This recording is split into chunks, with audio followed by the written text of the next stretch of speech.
தமிழ்நாடு மக்களுக்கு ஒரு முக்கியமான அறிவிப்பு. இப்போ கொஞ்ச காலமா குழந்தைய காணோம்னு சொல்லி எல்லாரும் தேடிட்டு இருக்கிறாங்க. குழந்தைய கடத்தப்படுறாங்க. நீங்க தமிழ்நாட்டு மக்கள்லாம் குழந்தைங்கள கொஞ்சம் ஜாக்கிரதையா பத்திரமா பார்த்துக்குங்க. இதுக்கு காரணம் என்ன?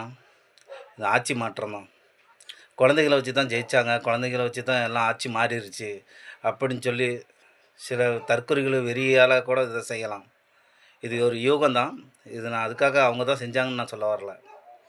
தமிழ்நாடு மக்கள் கொஞ்சம் ஜாக்கிரதையா இருங்க. குழந்தைங்கள பத்திரமா பாதுகாத்துக்குங்க.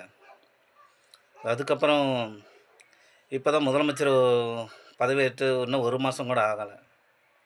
அதுக்காக ஒரு தலைவர் 6 சிலிண்டருக்கு குடுக்கல, அத குடுக்கல, இத குடுக்கல, நல்லது பண்ணல, எதுவுமே செய்யல, அப்படின்னு சொல்லி நீங்க கோவப்படாதீங்க.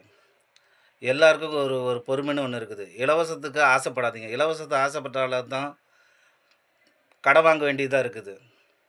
கேஸ் சிலிண்டர்லாம் நம்ம இந்தியாவுல தயார் பண்ணல. வெளிநாட்டிலேருந்து வருது. அது சென்ட்ரல் கவர்மெண்ட்லேருந்து ஒவ்வொரு மாநிலத்துக்கு எவ்வளோ ஒதுக்குவாங்களோ அத தான் குடுப்பாங்க. அதுக்காக இலவசம் கிடைக்கல, இலவசம் கிடைக்கலன்னு அப்படி எல்லா மக்களும் இந்தியா பூரா நம்மளுக்கு இலவசம் வேணும்னு கேட்டா, நம்ம இலவசத்துக்காக எங்க போறது? அதுக்கு காசு யாரு குடுப்பா? இங்கேருந்து நம்ம ஏதாச்சும் ஒரு பொருள குடுத்தா தான் நம்மளுக்கு ஒரு பொருள் கிடைக்கும். அதனால உடனே அவசரப்படாதீங்க. யாரா இருந்தாலும் ஒரு ஒரு பொறுமை குடுங்க. ஒரு பொறுமையா இருங்க. இன்னைக்கு ஒரு மக்கள சந்திக்கிறதுக்கு ஒரு எம்எல்ஏவோ, ஒரு எம்பியோ இதுநாள் வரைக்கும் எந்த ஆட்சியிலும் எந்த எம்எல்ஏ, எம்பியோ ஊருக்கு உங்களுக்கு என்ன வேணும்னு யாரும் கேட்டதே இல்ல. இப்ப கேட்கறாங்க. அவங்களுக்குன்னு ஒரு பட்ஜெட் ஒதுக்குவாங்க. அது ஒதுக்குனதுக்கு அப்புறம் தான் எல்லாமே செய்வாங்க. அதனால இத்தன வருஷமா இருந்த ஆட்சியில யாராச்சும் நீங்க ஒருத்தர போய் இந்த எம்எல்ஏவோ, எம்பியோ பார்த்து எங்களுக்கு இத செய்யுங்க, அத செய்யுங்கன்னு யாரும் கேட்டுருக்க மாட்டீங்க. யாரும் பார்த்துருக்க மாட்டீங்க. எம்எல்ஏவா யாருன்னு ஜெயிச்சதுக்கப்புறம் யாருமே 5 வருஷத்துக்கு ஒரு எம்எல்ஏவா பார்த்துருக்க மாட்டீங்க. இன்னைக்கு ஒருத்தர் நம்மள வீடு தேடி கேட்கறாங்கன்னா, அவங்கள அலட்சியப்படுத்தாதீங்க. அவங்கள இது பண்ணாதீங்க. தமிழ்நாடு மக்கள் எப்படியோ ஒரு ஆட்சி மாற்றம் வேணும், நம்மளுக்கு ஒரு மாறுதல் வேணும், தமிழ்நாடு முன்னேறும்னு சொல்லி நீங்கலாம் ஓட்டு போட்டுருக்கிறீங்க. அதுக்காக அத அத நம்ம கொஞ்சம் பொறுமை இன்னும் 5 வருஷம் இருக்குது. யாரும் செய்யாத இப்போ புதுமையா ஏதாவது செஞ்சுட்டு வராங்கன்னா, கொஞ்சம் நம்மளுக்கு கொஞ்சம் கஷ்டம் வரத்தான் செய்யும். அந்த கஷ்டத்த கொஞ்சம் பொறுத்திருந்தா தான், இப்போ வந்திருக்கிறவர் நம்மளுக்கு என்ன செய்ய போறாருன்னு அவருக்கு கொஞ்சம் டைம் குடுக்கணும். அதுக்காக வந்திருக்கிற முதலமைச்சர் வந்த உடனே செய்யணும்னா, அவர் வீட்லருந்து எடுத்து செய்ய முடியாது. தமிழ்நாடு பூரா செய்யணும்னா, யார் வீட்ட வித்தாலும் நம்மளுக்கு சொத்த வித்தாலும் நம்ம செய்ய முடியாது. அது நம்மளுக்கு சென்ட்ரல் கவர்மெண்ட்லேருந்து நம்மளுக்கு பட்ஜெட் ஒதுக்குவாங்க. எவ்வளோ குடுக்கணும்? அது எங்க கடன் வாங்கணும்? எந்த டிபார்ட்மெண்ட்டுக்கு எத செய்யணும்? என்ன பண்ணணும்? அவங்க தான் அத பார்த்து செய்ய முடியும். அது பணம் வர வரைக்கும் நம்ம கொஞ்சம் பொறுமையா தான் இருக்கணும்.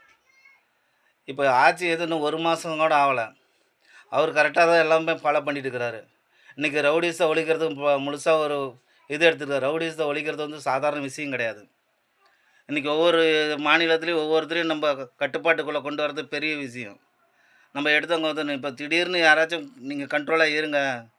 யாரும் அடாவடி பண்ணாதீங்க அப்படின்னு சொன்னா யாரும் கேட்க மாட்டாங்க. கொஞ்சம் கொஞ்சமா தான் இத ஃபாலோ பண்ணி, இத கொஞ்சம் கொஞ்சமா தான் அவங்கள அடக்க முடியும். அதனால குழந்தைங்கள நீங்களும், பெண்களும் கொஞ்சம் பாதுகாப்பா இருங்க. கொஞ்சம் பொறுமையா இருங்க. கொஞ்சம் டைம் குடுங்க. நான் பேசுறது கேட்டாலும் கேட்கலனாலும் அத பத்தி ஒண்ணும் கவல இல்ல. யாருக்கா இருந்தாலும் கொஞ்சம் பொறுமை வேணும். கொஞ்சம் பொறுமைய கடைப்பிடிங்க. கொஞ்சம் டைம் குடுங்க. முதலமைச்சர் செய்வாரா, செய்ய மாட்டாரான்னு அது அப்புறப்பட்ட பிரச்சனை. அவருக்கும் கொஞ்சம் டைம் குடுக்கணும். இன்னும் 5 வருஷம் இருக்குது. இலவசத்துக்காக ஆசைப்படாதீங்க. வேலை கேளுங்க. உத்தியோகத்த கேளுங்க. ஒரு பொருளாதாரத்த முன்னேற்றத்துக்கு என்ன வழியோ அத பாருங்க. என்னைக்கு நம்ம இலவசம்னு போறோமோ, அன்னைக்கு தான் நம்ம கடன்காரனாவா மாறுறோம். எல்லாரும் ஜாக்கிரதையா இருங்க. பத்திரமா இருங்க. குழந்தைகள பார்த்துங்க. பெண்கள்லாம் கொஞ்சம் ஜாக்கிரதையா இருங்க. கொஞ்சம் கொஞ்சம் கொஞ்சம் எல்லாத்தையும் கண்ட்ரோல் பண்ணணும்னா, அதிகாரம் நம்ம கையில எடுத்துக்கிட்டோம்னா, இருந்தவங்க எல்லாருமே கொஞ்சம் கோவமா தான் இருப்பாங்க. அந்த கோவத்த வெளிப்பாட்ட எப்படி மக்கள் மேல காட்டுறதுன்னு தெரியாம எப்படினாலும் காட்டுவாங்க. கொஞ்சம் ஜாக்கிரதையா இருங்க. கேர் பண்ணி இருங்க. இனிமேட்டுக்கு எந்த குழந்தையும் தனியா விடாதீங்க.